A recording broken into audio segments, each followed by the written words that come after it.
صلوا على خير الأنام المصطفى بدر التمام صلوا عليه وسلموا. Assalamualaikum warahmatullahi wabarakatuh. Perkenalkan, nama saya Muhammad Hibullah. Saya dari mahasiswa Universitas Islam Negeri Sumatera Utara. Fakultas saya dakwah dan komunikasi. Jurusan saya bimbingan penyuluhan Islam semester 3. NIM saya 0112212068. Saya di sini ingin menyelesaikan tugas akhir semester yang diampuh oleh Bapak Dr. Azhari Sitompu MA, yakni tugas yang pertama menjelaskan retorika dakwah, dan yang kedua itu adalah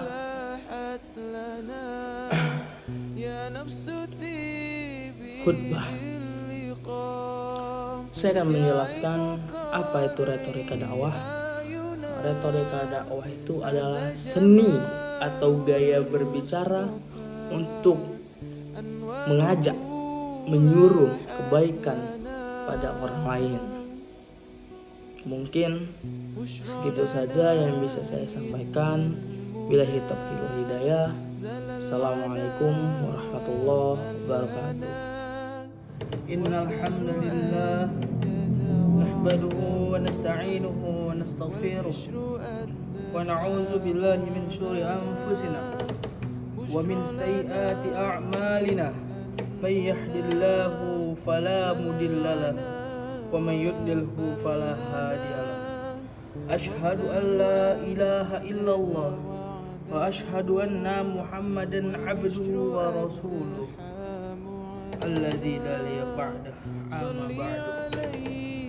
Faya ibadallah, usikum wa iyaya taqwallahi faqad fazal muttaqun. Haitsu qala tabaraka wa ta'ala fihi al-azizil ya ayyuhalladzina amanu taqullaha haqqa tuqatih wa la tamutunna illa wa antum muslimun. Jumat rahimakumullah.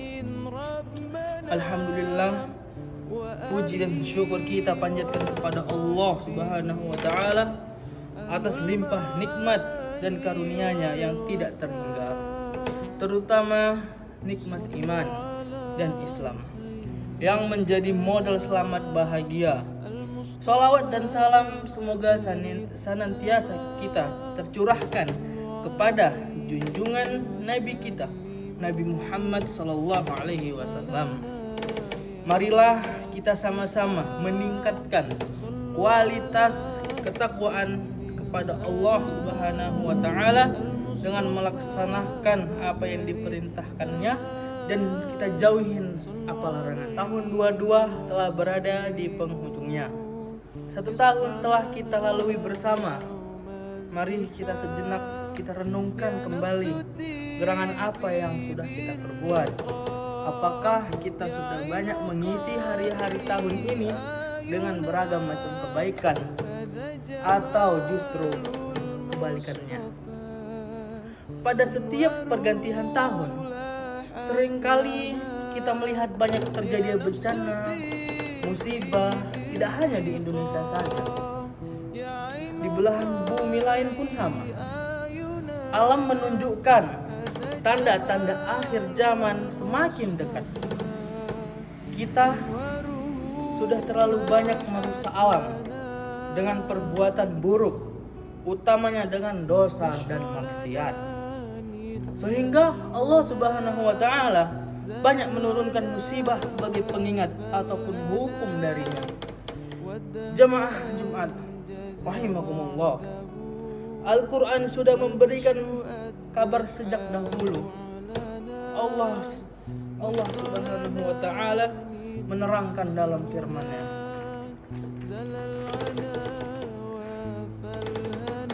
yang berbunyi artinya, sungguh hari kiamat akan tiba. Hari ini semakin banyak kita saksikan dengan jelas tanda-tandanya. Mirisnya, banyak manusia yang tidak mengimani dan tidak sadar dengan tanda-tanda tersebut. Mereka justru hidup sesuai kehendak dan keinginan mereka, tidak taat dan tidak patuh terhadap aturan agama. Bahkan tidak ada yang peduli lagi dengan aturan itu. Hari berganti hari dan semakin berkurang juga waktu yang kita miliki. Di antara tanda-tanda kiamat yang saat ini semakin jelas adalah banyak terjadinya pembunuhan, banyak yang tidak menghargai nyawanya sesama muslim, banyak dari mereka yang begitu tenang dan santai menghabisi nyawa-nyawa kaum muslim. Ditambah banyaknya juga kasus perzinaan, perselingkuhan ataupun pacaran. Tapi kalau kita sudah tahu pacaran, pasti itu mendekati ke perzinaan. Belum lagi riba dan korupsi yang sudah berada di tengah kehidupan masyarakat. Na'udzubillah min dzalik. Semoga Allah menjaga kita dan keluarga kita dari perbuatan-perbuatan keji tersebut. Nabi SAW bersabda yang artinya mendekati kiamat, salam hanya diberikan untuk orang-orang yang tertentu saja.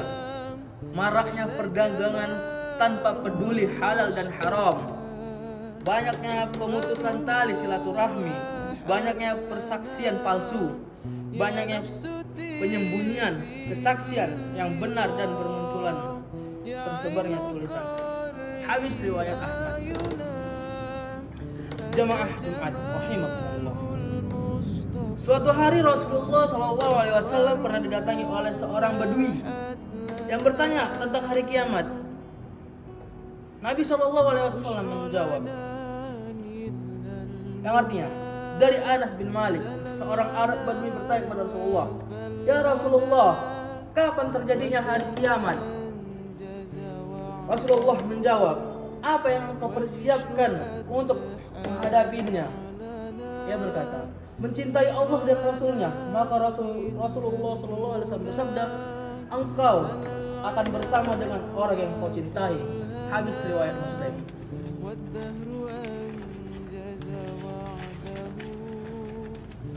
Pertanyaannya ke Arab Badui di atas juga menjadi pertanyaan untuk kita. Apa yang kita persiapkan untuk di hari kiamat nanti? Dari kita sendirilah yang tahu seberapa siap kita menghadapi hari kiamat yang pasti akan datang. Sejatinya setiap tanda yang terjadi adalah supaya kita benar-benar serius dalam bersiap berkronologi rusaknya alam dan kehidupan manusia, tersusun hingga kelak akan sampai pada puncaknya, yaitu kehancuran semesta alam. Dimulai dengan hancurnya moral, akhlak, hingga akhirnya kehancuran natural. Kelak semua akan berakhir dan kita diminta pertanggungjawaban setiap amal yang kita perhitungkan. Barakallahu wa lakum bil Qur'anil azim wa nafa'ani wa iyyakum tilawatahu fi kulli waqtin wa hinin innahu huwas sami'un 'alim astaghfiruhu innahu huwal ghafurur rahim. Alhamdulillah wa kaffa wassalatu wassalamu ala sayyidina Muhammadin Mustafa wa ala alihi wa ashabihi ahlihi wa fa'umma ba'du. Faya ayuhal muslimun usikum wa nafsi bitaqallah aliyya azim wa'lamu anna allaha umarakum bi amri azim amarakum bis salati was salami ala nabiyil karim faqala inna allaha wa malaikatahu yusalluna ala nabi ya ayyuhalladzina amanu sallu alaihi wa sallimu taslima Allahumma salli ala sayyidina Muhammad wa ala ali sayyidina Muhammad kama shallaita ala sayyidina Ibrahim wa ala ali sayyidina Ibrahim wa barik ala sayyidina Muhammad wa ala ali sayyidina Muhammad kama barakta ala sayyidina Ibrahim wa ala ali sayyidina Ibrahim fil alamin innaka Hamidum Majid. Allahumma ighfir lil muslimina wal muslimat wal mu'minina wal mu'minat al ahya'i minhum wal amwat. Allahumma inna nas'aluka ridhaka wal jannah wa na'udzubika min sakhitika wan nar. Rabbana atina fid dunya hasanah wa fil akhirati hasanah wa qina azabannar. Aqimus shalah.